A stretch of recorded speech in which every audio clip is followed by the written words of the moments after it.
J'insiste, je persiste et je signe. Les ennemis de l'Afrique, ce sont les Africains. Les imbéciles ont décidé d'entrer dans l'histoire.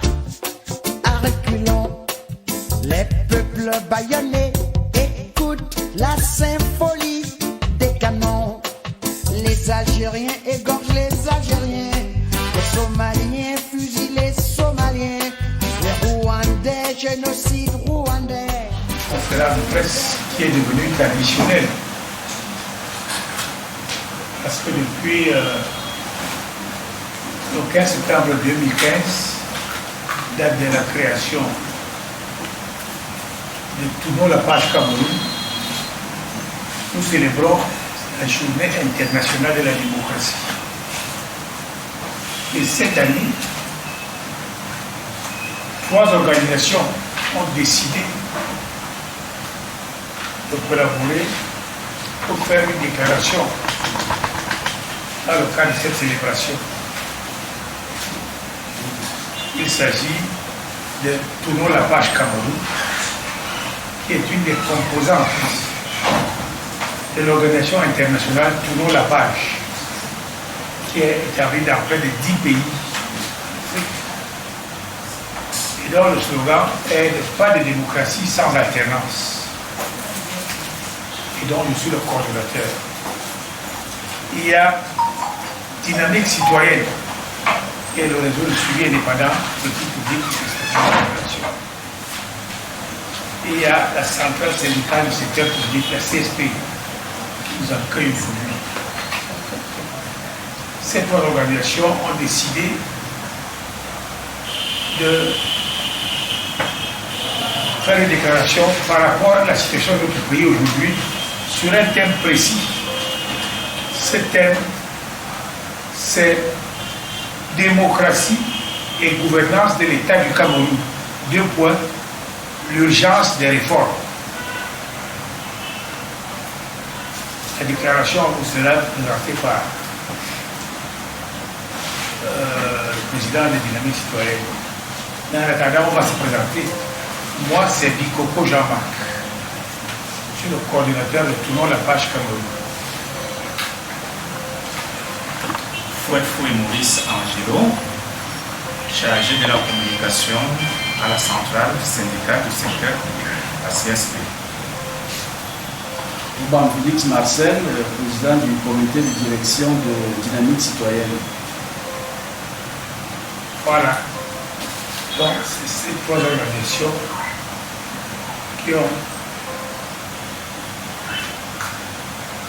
décidé de s'associer pour faire part d'un certain nombre de choses. Vous savez que notre mission, c'est d'interpeller les gouvernants, c'est de veiller à ce que notre pays soit gouverné en faveur des populations. Parce que, comme je l'ai dit, que la démocratie, c'est le pouvoir du peuple, par le peuple et pour le peuple. Alors, est-ce que c'est le cas aujourd'hui? Le camarade Félix va vous présenter la déclaration. Comme le président l'a dit, nos 3 organisations se sont réunies pour effectuer cet exercice d'une même voie. Donc on a dit tournons la page, comme l'a dit le président, et tournons la page Cameroun, c'est le démembrement de l'organisation internationale Tournons la page, qui milite donc, comme nous le savons, pour la bonne gouvernance démocratique à travers l'alternance à tous les postes de pouvoir à l'échelle nationale ou locale, par des modalités démocratiques, transparentes et crédibles. Dynamique citoyenne, nous le savons, c'est le réseau de suivi indépendant des politiques publiques et qui œuvre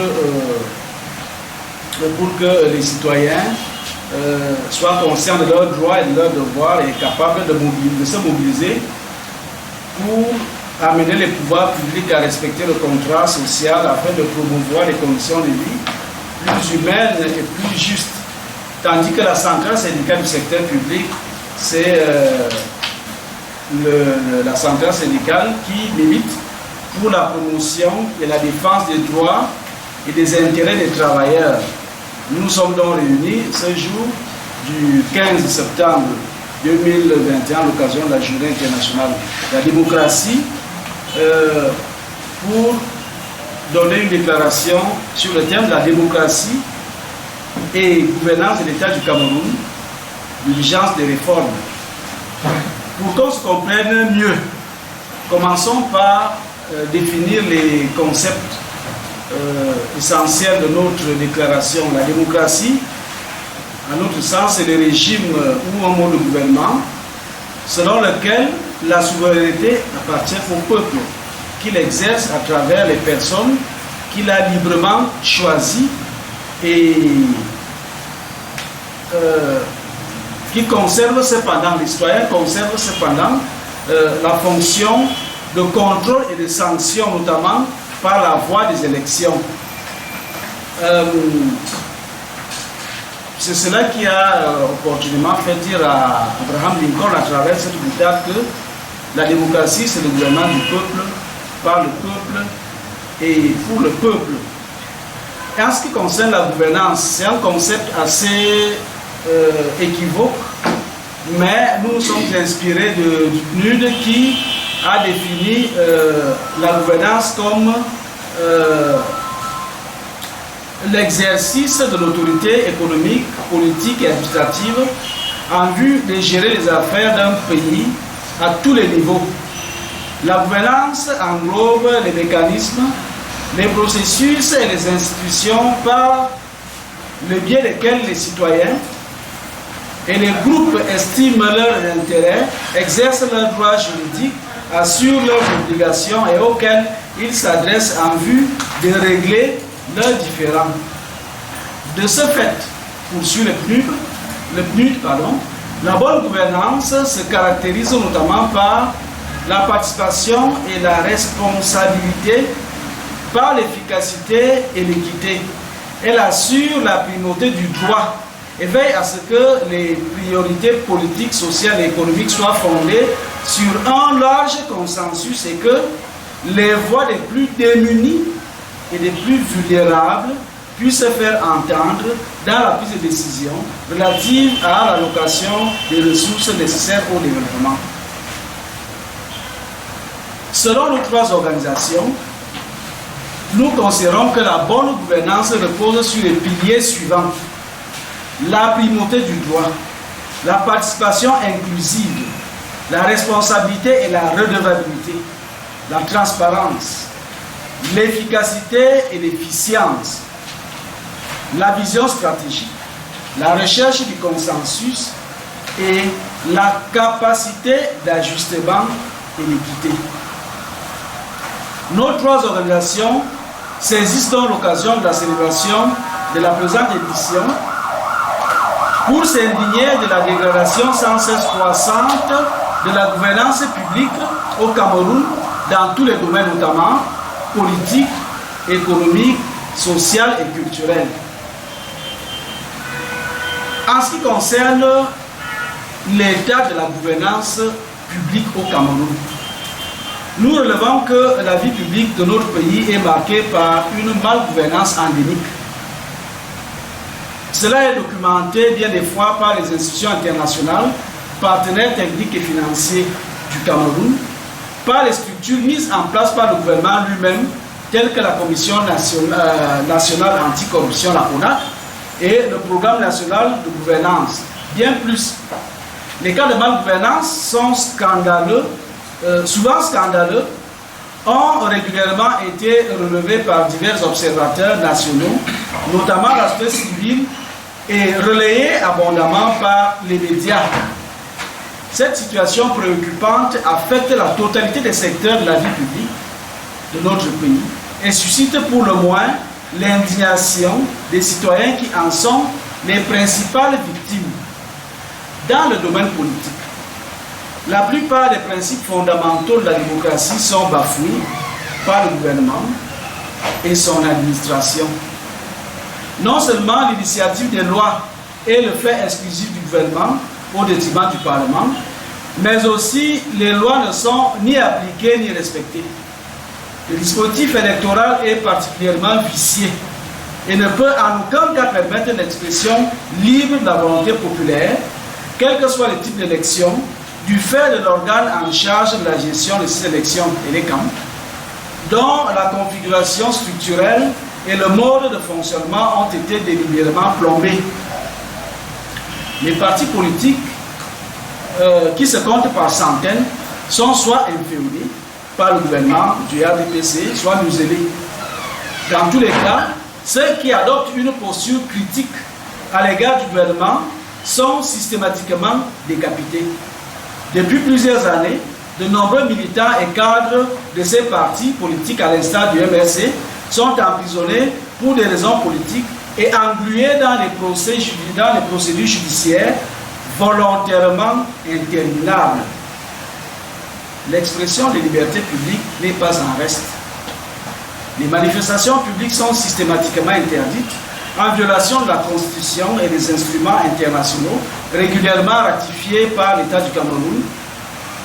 Certaines autorités administratives interdisent systématiquement les manifestations publiques dans leur territoire de compétence.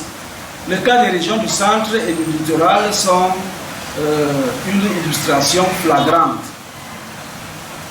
Dans le domaine de la justice et des droits humains, on note un certain nombre de dérives telles que la collusion des magistrats avec les autorités administratives, les procédures judiciaires au long cours, le non-respect des procédures pénales, garde à vue et détention provisoire abusive, la corruption dans le secteur judiciaire, etc. Dans le domaine économique, les états les plus notoires en matière de recettes et de dépenses publiques sont le manque de traçabilité en ce qui concerne l'origine des recettes de l'État, la faible consommation des crédits publics, vous n'avez qu'à regarder le taux de réalisation du BIP, les coûts extrêmement élevés des infrastructures publiques, surfacturation, etc., notamment le cas de la CAN, ou alors les infrastructures telles que la route d'Ayos Maurice et autres. Les délais extrêmement longs d'exécution des infrastructures telles que l'autoroute Douala-Yaoundé, dont la durée d'exécution se rallonge au fil des années. Les malversations diverses, récemment, on a parlé abondamment du Covid-Gate et d'autres cas de malversation. L'exploitation anarchique et illégale des ressources forestières avec la complicité que l'on observe entre les autorités locales et les exploitants forestiers. L'inopérationnalité des dispositifs réglementaires de participation citoyenne à la gestion de l'État, des collectivités territoriales décentralisées et à la gestion des ressources forestières et minières, etc. Dans le domaine social, on déplore le faible accès aux services sociaux de base et la dégradation des conditions de vie des populations.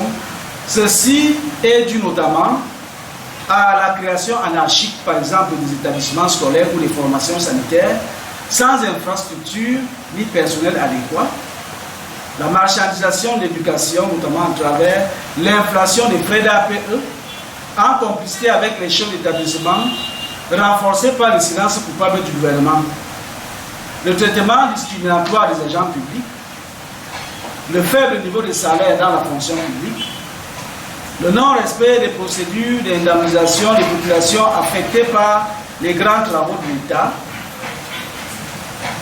la non-réalisation des programmes socio-économiques prévus au profit des communautés riveraines des grands chantiers de l'État. On peut citer par exemple le PASSEM à Mvele, au sud du Cameroun, autour du barrage de Bekin, autour de Lompanga, le long de l'autoroute, etc., etc.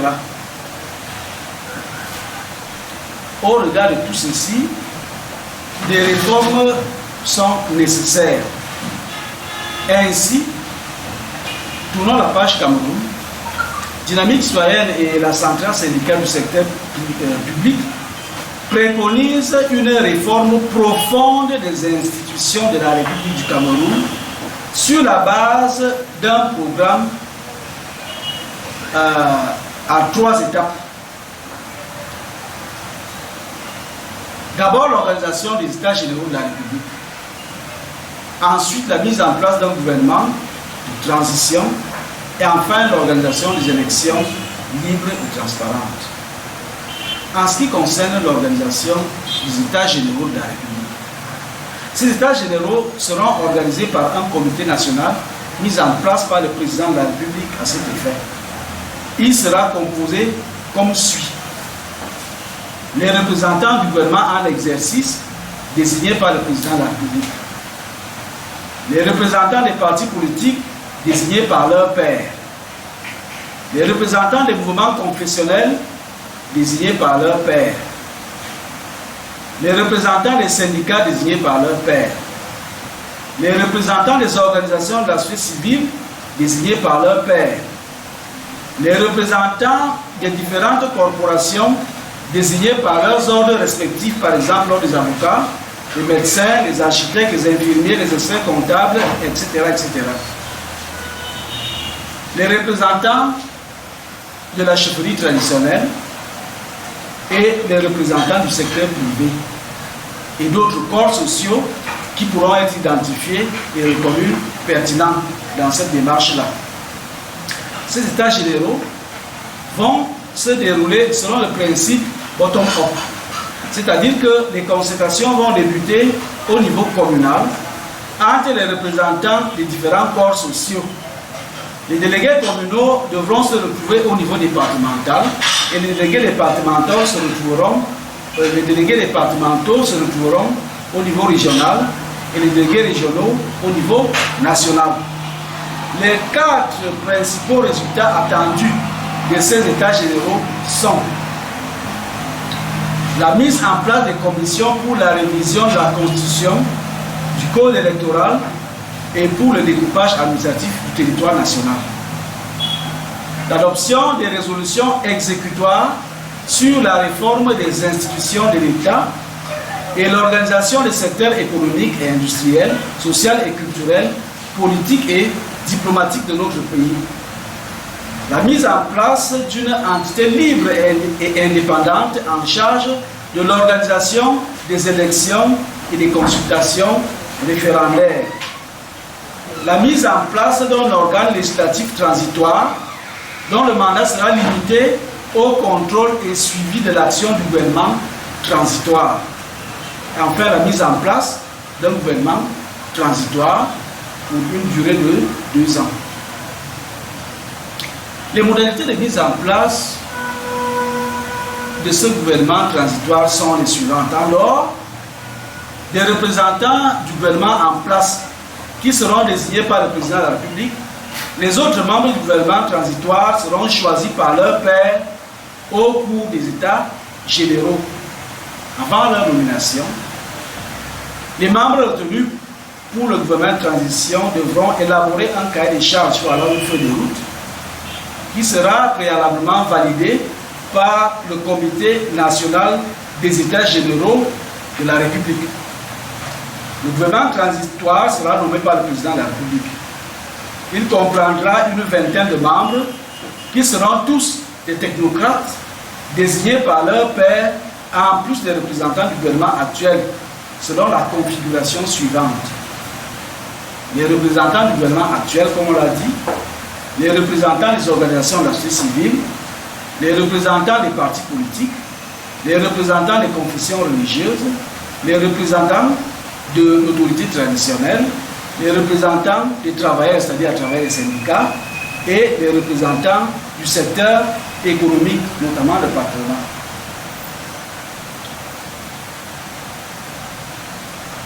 L'organisation des élections libres et transparentes. L'une des principales missions du gouvernement de transition sera de faciliter l'organisation des élections libres et transparentes par la commission électorale indépendante issue des États généraux de la République. Il s'agira d'un référendum constitutionnel, des élections municipales et régionales, des élections sénatoriales et législatives, enfin de l'élection présidentielle. Ni les membres du Comité national des États généraux, ni ceux du gouvernement transitoire ne seront candidats à aucune de ces élections. Pour terminer, au regard du tableau peu reluisant qui caractérise l'état de la gouvernance publique au Cameroun, il est indéniable que les réformes structurelles s'imposent de manière urgente, notamment, nous le rappelons, l'organisation des États généraux de la République du Cameroun, la mise en place d'un gouvernement de transition et l'organisation d'élections libres et transparentes. Tous les acteurs de la vie de la nation sont ainsi interpellés, les politiques, la société civile, les opérateurs économiques, les médias, les leaders d'opinion, ainsi que les autorités traditionnelles et religieuses. Je vous remercie donc de votre aimable écoute. Humaine très compétente. Mais au Cameroun, la médiocrité a été préférée par le gouvernement par rapport à la compétence. Parce que chez nous, quelqu'un est quelqu'un derrière quelqu'un qui est quelqu'un derrière quelqu'un. Si tu n'as personne, tu n'es rien. Et c'est ainsi que les valeurs ne sont pas respectées. Au Cameroun, elle est des pays où les zéros sont les héros sont les zéros. Ça, c'est un. Et deux, le Cameroun adopte toutes les lois, s'inscrit sur tous les textes internationaux qui militent en faveur de la démocratie. Mais le Cameroun ne met rien en œuvre. C'est pour cela que l'année dernière, le thème était dictature ou démocratie. Où se situe le Cameroun? Et la conclusion était que le Cameroun était une dictature démocratique. C'est-à-dire que les textes sont démocratiques, mais la pratique est dictatoriale. Et on a donc estimé que, comme tout est en panne du fait de la gouvernance, nous pensons qu'il est impératif qu'on envisage des réformes pour que nous ne vivions pas ce que viennent de vivre les Guinéens, où un colonel qui appartient au système fait semblant de faire un coup d'État pour sauver le peuple. Lequel sauver le peuple? Parce que un membre de ce groupe ne peut pas changer. C'est le peuple. C'est pour ça que nous envisageons les États généraux de la nation, qui devraient commencer dans les villages, arrondissements, départements, régions et niveau de la nation. Je prends le cas du département, de la région du centre. Elle a 10 départements. Il y a les Bassa, les Ewodo, les Eto, les Akonolinga, les Naga et Bokolo, les Yambassa, les Bafia et autres. Ils ne se connaissent pas. Comment une région va se développer alors que les composantes ne se connaissent pas? Les États généraux, nous pensons que c'est un moment de concertation et de dialogue qui permettrait. Donc voilà un peu résumé ce que nous avons voulu. C'est pour ça que nous avons décidé que cette année, nous choisissons ce thème pour que on essaye de réfléchir là-dessus, d'interpeller les uns et les autres. Parce qu'il ne faut pas attendre que la maison commence à brûler pour venir verser de l'eau. Voilà, donc vous avez des questions, vous les journalistes. S'il y en a des questions. La nation nous interpelle tous. C'est-à-dire aussi bien nous, de la société civile, que l'ensemble des acteurs de la nation. Alors, à quand l'action? il faudrait que nous construisions cela. Et vous savez que l'on ne peut pas entrer dans ce que vous appelez l'action, parce que je vous comprends, sans une bonne théorisation. Et nous faisons jusque-là des propositions. À certains moments même, on nous en a empêché.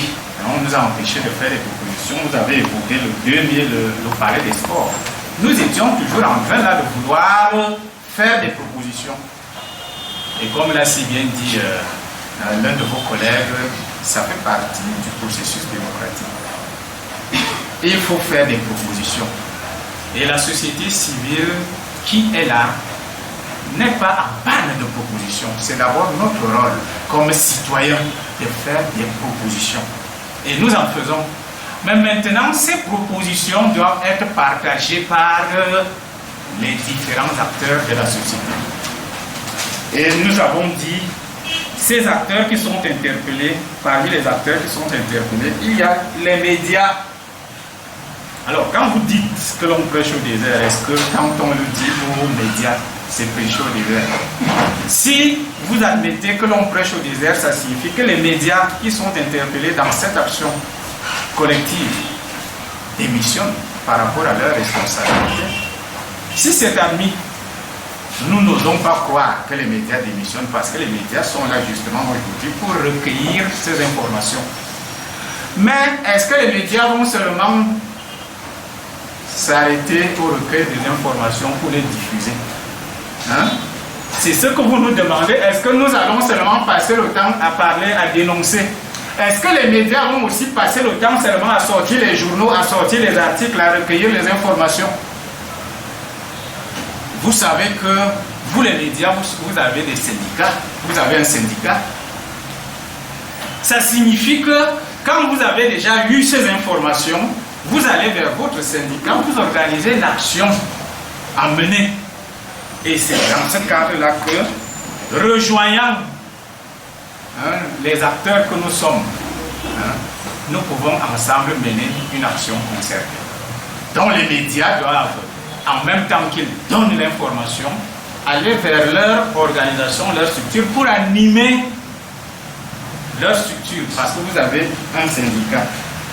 Et si vous n'animez pas ce syndicat-là, vous êtes peut-être en mesure de reconnaître que la société civile, animée par votre syndicat, est morose. Est-ce que vous qui êtes là, vous êtes dans ce syndicat? Est-ce que vous animez votre syndicat? Parce que nous sommes en train d'animer notre syndicat. Vous le savez, on nous arrête même quand nous le faisons. Mais est-ce que vous le faites? Si vous ne le faites pas, vous reconnaissez que c'est vous qui êtes morose et c'est vous qui empêchez que la dynamique globale. Parce que quand vous suivez notre intervention, nous ne disons pas que nous irons unilatéralement. Nous voulons qu'ensemble, nous menions cette action-là. Et l'action commence par ce que nous faisons là, c'est-à-dire par cette théorisation que nous faisons depuis des années. Est-ce que la demande que nous formulons là est réaliste? Est-ce que cette demande est réalisable? C'est là que nous en sommes. Nous pensons que c'est une demande réaliste parce qu'on vous a situé le contexte. Vous savez que pour régler un certain nombre de problèmes au Cameroun, on a mis en place des textes. Mais les textes ne sont pas mis en pratique. On a même convoqué à un moment donné un dialogue. Mais nous avons dit que ce dialogue-là n'était pas inclusif. Parce que certains acteurs n'y étaient pas.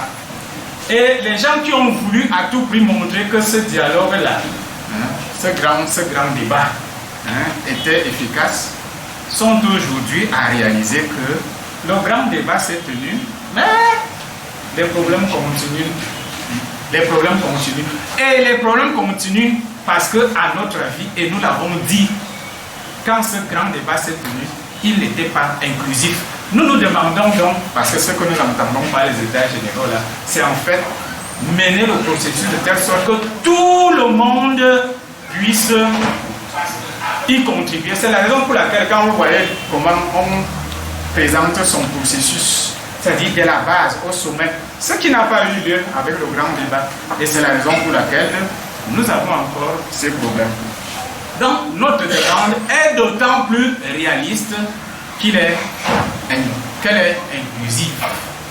Elle ne serait pas réalisable si, après avoir prêché comme nous le faisons, nous rencontrons auprès des autres acteurs un désert, parmi lesquels les médias. Donc, moi je crois que tout comme il y a deux types de partis politiques, deux types de médias, il y a les collabos et il y a les militants. Nous sommes de la société civile militante. Il y a une société civile mercantiliste.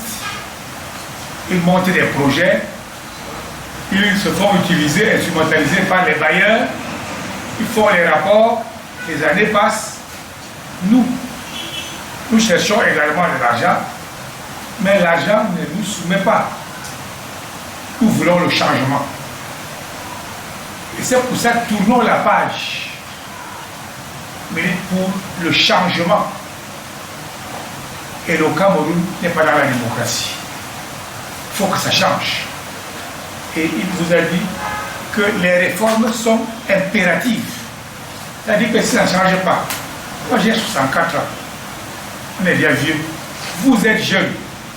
Si on vous laisse le Cameroun comme ça, vous allez transpirer. Et les gouvernants actuels peuvent mettre en place une aristocratie régnante. Ça veut dire que les parents meurent, ils laissent leurs enfants. Vous, nos enfants, vous ne serez rien, vous serez leur suppôt.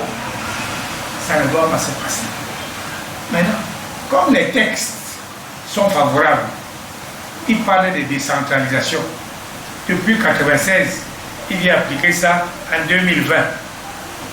Maintenant, 2021, quand tu regardes les régions, après l'élection, il y a quoi? Ils ont dit qu'ils mettaient 15% du budget de l'État dans les collectivités territoriales décentralisées.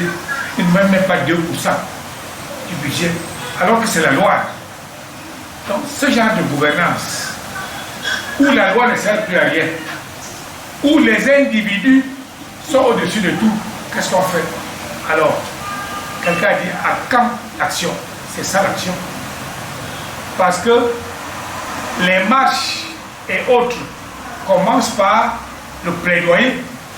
C'est-à-dire que cette déclaration, on va l'envoyer à qui de droit? On va l'envoyer à qui de droit? Il y a quelques années, Dynamique Citoyenne a fait une étude sur les élections au Cameroun.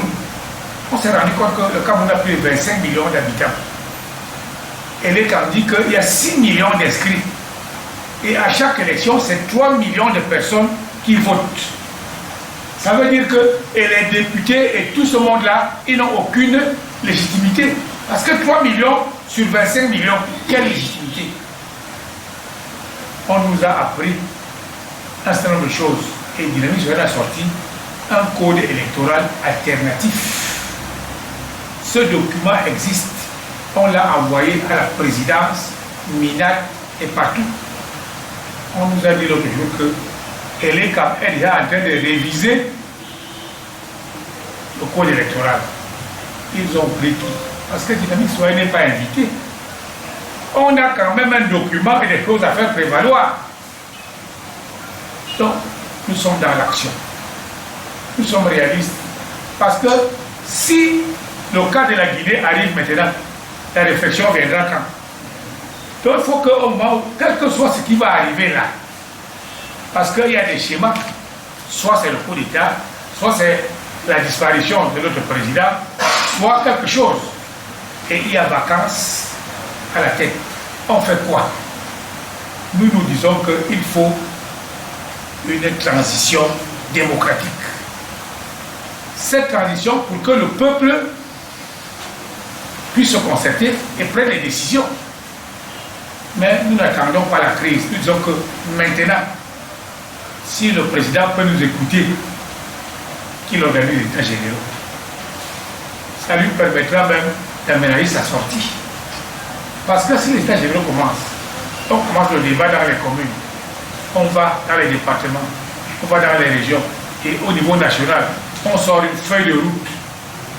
Le président organise ses élections et ils sont grandis. Donc nous pensons que nous sommes réalistes et nous sommes prêts. Maintenant, est-ce que la société civile seule peut organiser un mouvement pour le changement? Non. C'est pour ça que nous interpellons tous les corps sociaux pour qu'ensemble, le peuple puisse jouer son rôle.